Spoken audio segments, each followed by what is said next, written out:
Is now a good time to buy or sell real estate? In this video, I'll dive into 3 things. What's ahead for the housing market? How has the real estate process changed? And is it the right time for me to make a move? Hi, I'm Jewell, Realtor at Home Team Realty Group in Tallahassee. Traditionally, spring is one of the busiest times of the year for real estate. However, the coronavirus outbreak and stay-at-home orders led many buyers and sellers to put their moving plans on hold. In April, new listings fell nearly 45%, and sales volume fell 15% compared to last year. Fortunately, as restrictions have eased, we've seen an uptick in market activity, and economists at Realtor.com expect a rebound in July, August, and September as fears about the pandemic subside and buyers return to the market. But given safety concerns and the current economic climate, is it prudent to jump back into the real estate market? Well, before you decide, it's important to consider where the housing market is headed, how it could impact your timeline and ability to buy a home, and your own individual needs and circumstances. So, number 1, what's ahead for the housing market? The economic aftermath of the coronavirus outbreak has been pretty severe. We've seen record unemployment numbers, and economists believe the country is headed towards a recession. But people still need a place to live. So what effect will these factors have on the housing market? Are home values projected to remain stable? Well, yes, many Americans recall our last recession and assume we'll see another drop in home values. But the 2008 real estate crash was the cause, not the result of the downturn. In fact, Adam Data Solutions analyzed real estate prices during the last 5 recessions and found that home prices actually went up in most cases. Only twice, in 1990 and 2008, did prices fall, and in 1990 it was by less than 1%. Many economists expect home values to remain relatively steady this time around, and so far that's been the case. As of mid-May, the median list price in the U.S. was up 1.4% from the same period last year. Will demand for housing exceed available supply? Well, maybe. There's been a shortage of affordable homes on the market for years, and the pandemic has further hindered the supply. In addition to sellers pulling back, new home starts fell 22% in March. So in fact, Fannie Mae doesn't foresee a return to pre-pandemic construction levels before the end of 2021. This supply shortage is expected to prop up home prices despite recessionary pressures, and that's exactly what we're seeing here in Tallahassee.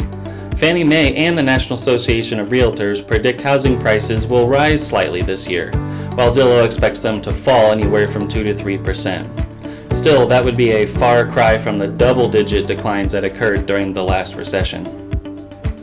Will government intervention help stabilize the market? Well, yes. Policymakers have been quick to pass legislation aimed at preventing a surge in foreclosures like we saw in 2008.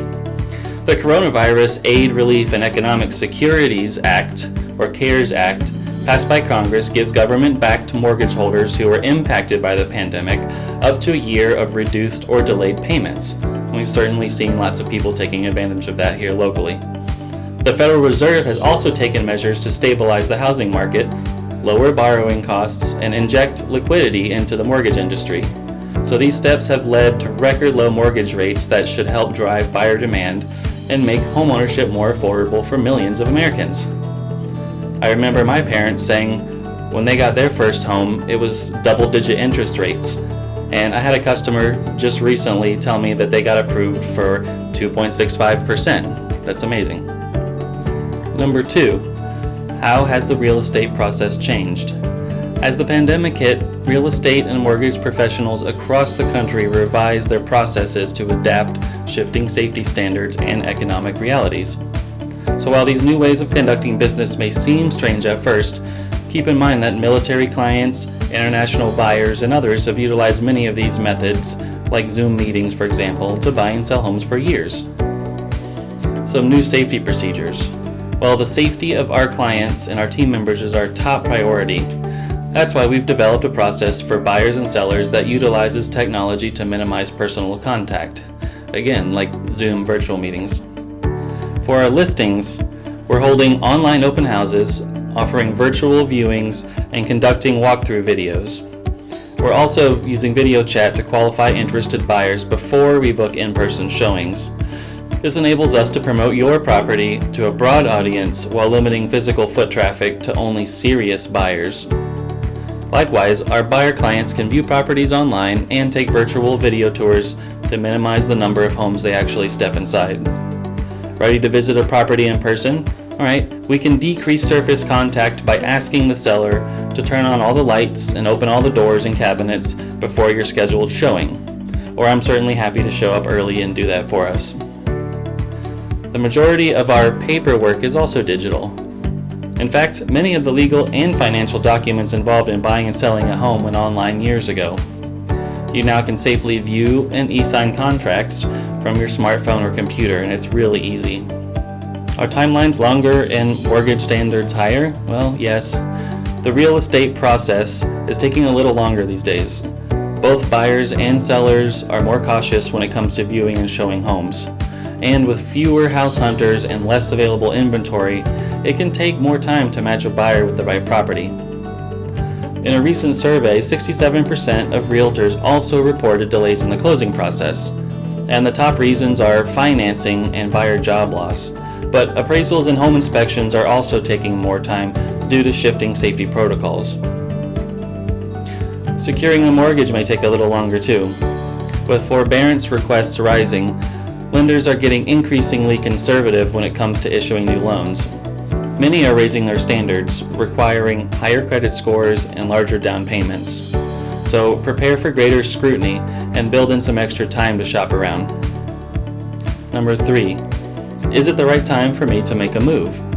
Well, the reality is there's no one-size-fits-all answer as to whether it's a good time to buy or sell a home, because everyone's circumstances are unique. But now that you know the state of the market and what you can expect as you shop for real estate, consider the following questions. Why do you want or need to move? It's important to consider why you want to move and if your needs may shift over the next year. For example, if you need a larger home for your growing family, your space constraints aren't likely to go away. In fact, they could be amplified as you spend more time at home. However, if you're planning a move to be closer to your office, consider whether your commute could change. Some companies are rethinking their office dynamics and encourage their employees to work remotely on a permanent basis. How urgently do you need to complete your move? Well, if you're like my wife and I and you have a new baby on the way, or if you want to be settled before school opens in the fall, we recommend that you begin aggressively searching as soon as possible. With fewer homes on the market and a lengthier closing process, it's taking longer than usual for clients to find and purchase a home. However, if your timeline is flexible, you may be well positioned to score a great deal. We're seeing more highly incentivized sellers who are willing to negotiate on terms and price in some cases. Talk to us about setting up a search so we can help keep an eye out for any bargains that pop up. And get pre-qualified for a mortgage so you'll be ready to act quickly. If you're eager to sell this year, now is the time to begin prepping your home for the market.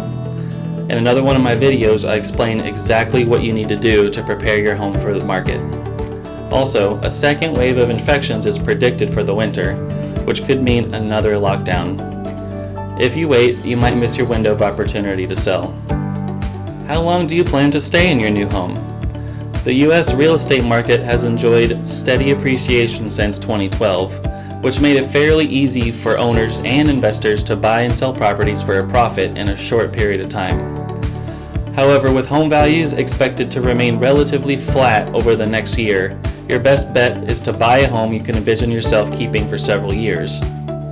Fortunately, at today's rock-bottom mortgage rates, you can lock in a low interest rate and start building equity right away.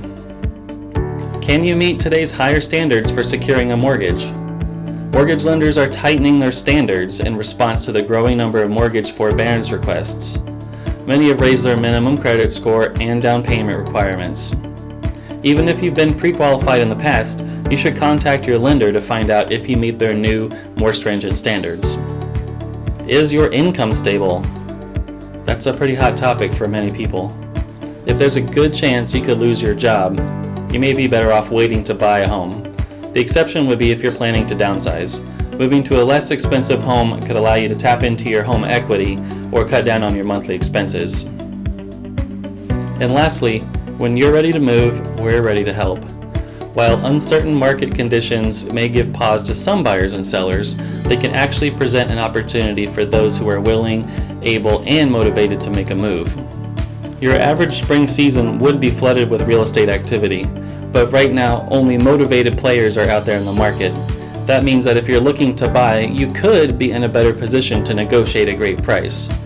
And today's record low mortgage rates could give a big boost to your purchasing power. In fact, if you've been priced out of the market before, this may be the perfect time to look. And if you're hoping to sell this year, you'll have fewer listings to compete against in your neighborhood and price range, but you'll want to act quickly. Economists expect a surge of eager buyers to enter the market in July, so you should start prepping your home now. And keep in mind, a second wave of the virus could be coming this winter. So ask yourself, how would you feel if you have to face another lockdown in your current home? So send me a message right now and let's schedule a free virtual consultation to discuss your individual needs and circumstances. I'm not sure if I can help you. First, I really have to understand what's most important to you. I can help you assess your options and create a plan that makes you feel both comfortable and confident during these unprecedented times. So if you'd like to know more, just send me a message. I look forward to hearing from you.